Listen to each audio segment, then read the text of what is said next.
Nile River is the very lifeline of Egypt. Each drop of its water brings verdant life to the land and its people.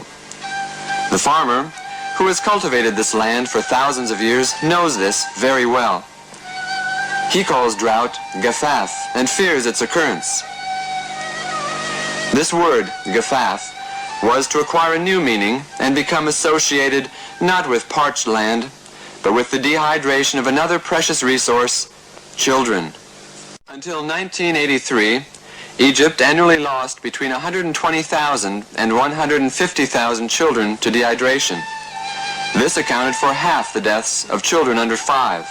This tragedy can be averted by treatment with a simple mixture of salt, sugar, and water. This mixture is called Oral Rehydration Solution. When the National Control of Diarrheal Diseases Project began in 1983, it faced a number of challenges. The facilities necessary to produce the needed amount of ORS were not adequate. The majority of physicians didn't believe in oral rehydration therapy and depended upon intravenous solution instead. Most mothers didn't know what dehydration was and used incorrect methods to treat diarrhea. Only a few health centers provided treatment for diarrhea and dehydration. In just 3 years, this situation had changed dramatically. UNICEF's annual report on the state of the world's children included a special chapter on Egypt as the country that had implemented the most successful control of diarrheal diseases campaign in the world. Numerous international and Egyptian journals, newspapers, and magazines featured articles about the campaign's success. How was it possible for such a major change to occur in so short a time? When the project began, studies were commissioned to determine the best size for ORS packets.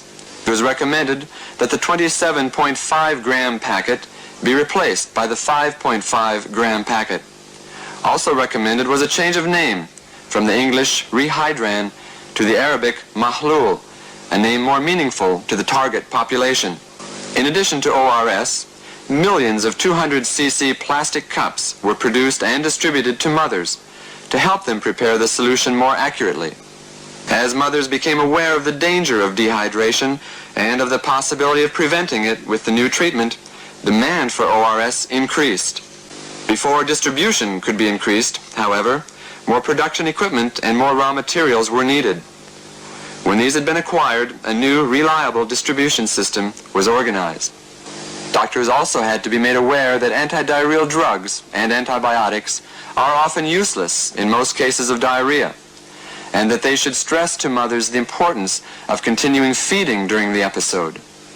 At the beginning of the project, a number of national and international experts conducted training of trainers for 100 physicians in university hospitals. These physicians were able, in turn, to train thousands of physicians through more than 30 training centers in the various governorates. University hospitals have played a pioneer role in institutionalizing oral rehydration therapy and in training physicians and medical students. Other training materials included these 5 slides, which show clearly the effectiveness of ORS. This child was able, in 4 hours, to replace the fluids his body had lost and then return to normal breastfeeding. Materials such as posters, stickers, leaflets, and booklets were produced and distributed among pharmacists and nurses who participated in a number of workshops. The mass media campaign began in August 1983 when a 3-month pilot program utilizing different media was launched in Alexandria. In addition to radio, billboards, booklets, and posters, public meetings were held in which physicians and health educators gave mothers the new information.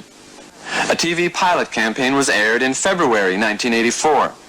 Its objective was to create an awareness among mothers of dehydration and its dangers, and of the existence of the new treatment, Mahlul Oral Rehydration Solution. The success of this campaign led to the design and implementation of other campaigns in which television was the main medium, since it reached over 90% of mothers. The objective of the second campaign was to move beyond creating awareness to the teaching of specific skills, such as the preparation and use of ORS, proper nutrition practices, and the giving of fluids during diarrhea. The third campaign featured the appearance of real mothers and fathers in a series of commercials which served to reinforce the information given in the earlier campaigns, especially that related to the proper use of ORS. أول العيل ما يسهل أهم حاجة ياخدها محلول معالجة الجفاف والغذاء والسوائل وخصوصا لبن الأم. واسألوا الدكتور قبل ما تلخبطوا في الأدوية. The fourth campaign was concerned with the prevention of diarrhea and stressed the importance of personal and domestic hygiene, proper food preparation and cleanliness, appropriate breastfeeding and weaning practices, and the necessity of immunization against measles. Since the campaign focused on mothers in rural and in poor urban areas, it was decided to use favorite actresses and singers. Some were already very famous before the campaign, while others became more famous because of their participation in it. TV spots also featured real mothers from different socioeconomic backgrounds. The spots emphasized as well the role of the father and the doctor. Even children were addressed, as Egyptian children often assume responsibility for younger siblings. عروستي ننستي يا جمالها يا حلاوتها هحكي لها حكاية كوباية المحلول ادي اللي غسلها حبيبتي يا كوبايتي وادي اللي ملاها مية 200 سنتي زي الدكتور ما يقول وادي اللي فتح الكيس وفرغ المحلول وادي اللي قلبه لحد ما دوبه وادي اللي سقاها وقال لها عواد على كل ام تخاف على ابنها ده انها تديله على طول المحلول معالجة الجفاف. All these efforts aim at reaching one main objective: decreasing morbidity and mortality rates due to diarrhea and dehydration. The project has been evaluated by several national and international organizations and has conducted its own evaluations as well, using numerous scientific methods such as mothers and physicians surveys, double-round census, and vital statistics for births and deaths. Here are some specific results of these studies. First, the results from the Central Agency for Public Mobilization of Statistics document a reduction in infant mortality from 70.5 per thousand in 1982 to 39.4 per thousand in 1989, constituting a decline of 44.1%. Broken down into diarrhea-specific mortality, it was demonstrated that infant mortality due to diarrheal disease decreased from 33.2 per thousand in 1982 to 11.5 per thousand in 1989, a reduction of 65.4%.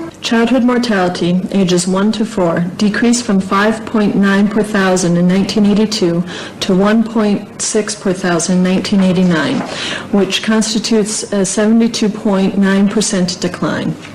Based on these statistics, it can be estimated that between 1982 and 1989, 300,000 children have been saved in Egypt. Second, moderate and severe diarrhea cases admitted to hospitals have declined from 26.5% in 1983 to only 4.3% in 1989. This translates to a significant savings in hospital costs. Third, case management of diarrhea has changed from the unnecessary use of intravenous and antibiotics to the useful treatment by ORS. Health awareness of diarrhea prevention has also been increased. Fourth, mothers' practices and knowledge have changed over this same period. Mothers' awareness of ORS has increased from 3% prior to project activities to 98% in 1989. Their use of ORS has increased from 1.5% before the project to 66% in 1989.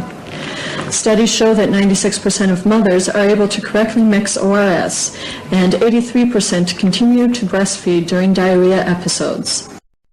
Supplying the mother herself with the skills she needs to treat her children for diarrhea and to protect them from dehydration constitutes a medical revolution. Mothers can now teach these skills to the next generation of mothers. The National Control of Diarrheal Diseases Project has left its mark upon Egyptian society, a mark that time will not erase as long as the Nile flows through the land.